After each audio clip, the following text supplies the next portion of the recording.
This is a leopard-faced vulture. We were quite fortunate because very often vultures do tend to move away when in the presence of humans. We noticed another leopard-faced vulture perched high up in a tree, but unfortunately it took off very, very quickly after we'd approached it. When we turned back to the waterhole, there was a whole group of vultures there. It was some leopard-faced vultures and also the African whiteback vultures.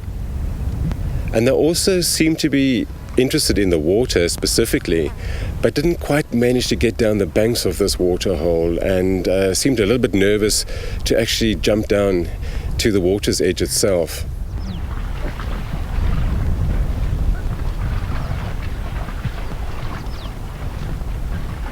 We saw a variety of animals coming and going, and this took place over a period of time.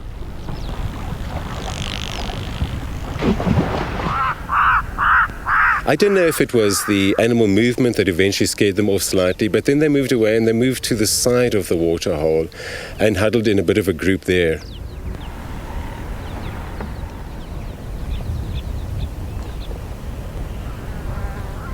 I was also lucky enough to have a herd of giraffe visit us. The leopard-faced vultures eventually moved off to one side, and I didn't actually even see when they finally flew away, but I was left with the African whiteback vultures.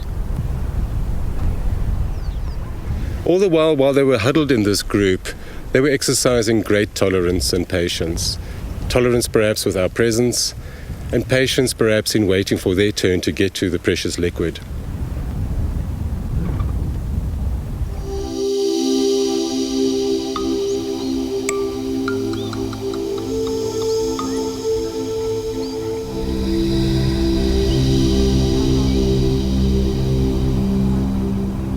We found the herd just on the edge of a big pan.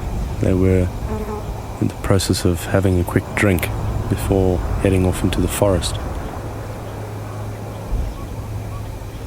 Amazing how sort of vulnerable and uncomfortable they look when they drink, having to spread their front legs completely open to enable that long neck to get their head to the water.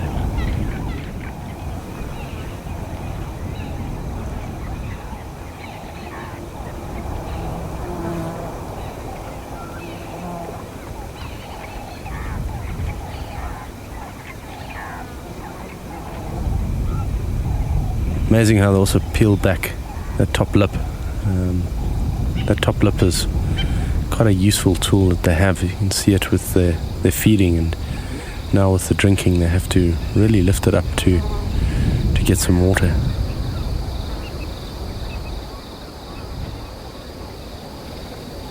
There were about 15, 16 giraffe in this herd. Nice little group of youngsters, and every now and then you could see them following up behind one of the females who was lactating and just trying to suckle.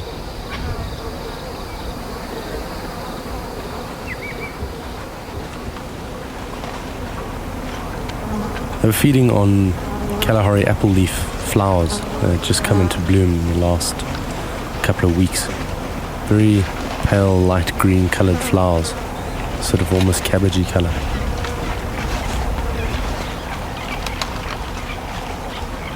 They really seem to be enjoying them, using those lips to really pluck little branches of flowers from the tree.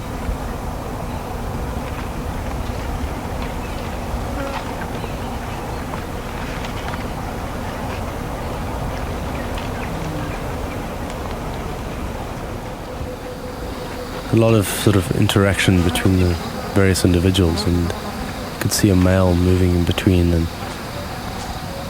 just getting an idea of what status these females are in. A quick sort of lift of the tail, a little urine sample, puts it on the palate of his mouth and phlegms, and just gets a little update as to who's coming into season. Just a very pleasant afternoon. That Kalahari apple leaf with a slightly yellowish colour to it is It's ideal sort of camouflage. The giraffe just disappear in amongst those forests.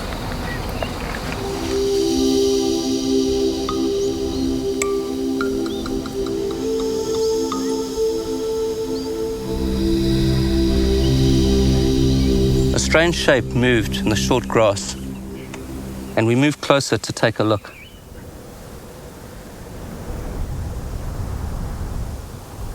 But as we neared, we could see it in the entrance of its burrow.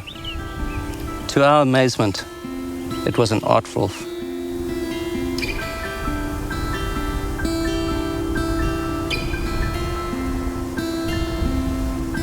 It looked like a tiny brown hyena, and I've never seen one before. It was quite amazing.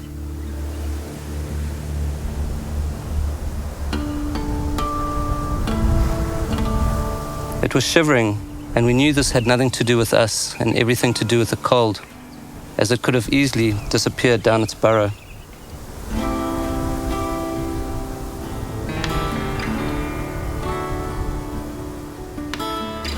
Its ears are really enormous, and its hearing is acute, used for hunting termites. It feeds on the harvested termite and can feed up to 200,000 termites a night. This equates to about 1 kilogram of termites. These termites are full of protein, which means the aardwolf doesn't have to ingest as much food as other animals which feed on meat.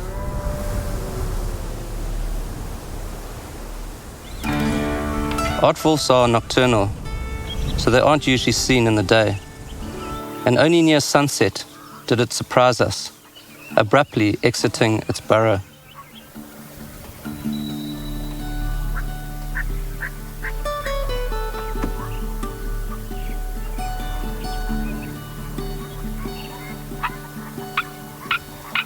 In contrast to earlier, this creature looked alive.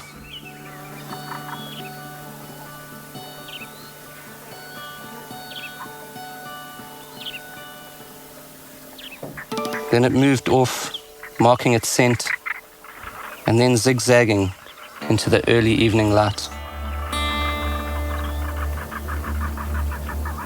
It was an extraordinary day and an absolute highlight for me.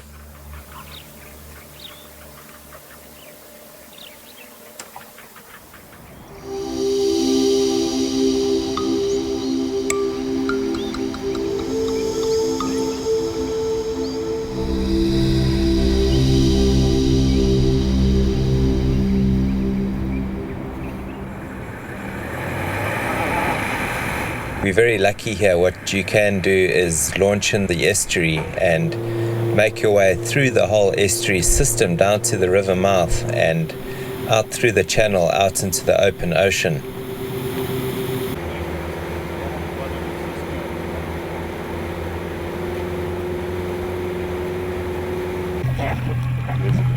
The first dive site that we decided to dive was a place called Zambia Shoal.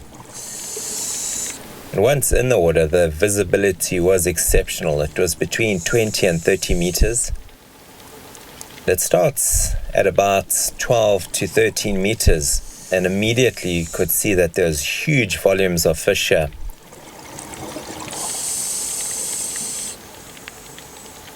And in the distance, you can see big clouds of big-eye crescent tails, and in amongst these big-eye crescent tails were a smaller group of the flamed goatfish.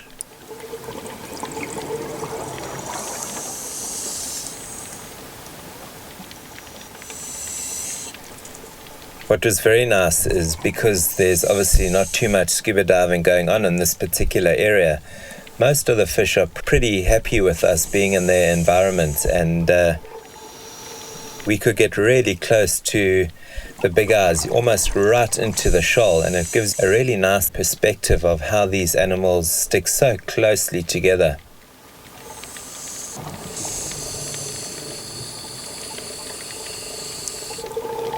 And all of a sudden they let us almost off the edge of this reef.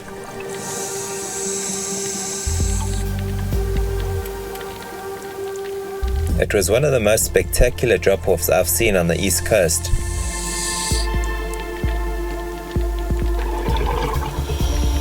On the top of the reef system, we found some really big green coral trees. Funnily, in South Africa, we only find these trees now and again, but here they seem to be scattered all over the reef system. With it being so spiny and rigid, it gives refuge for a lot of the smaller fish. A lot of the fish, like little goldies, they love hiding in amongst the branches of this coral. Lots of coachman just hovering above them as well. Beautiful fish.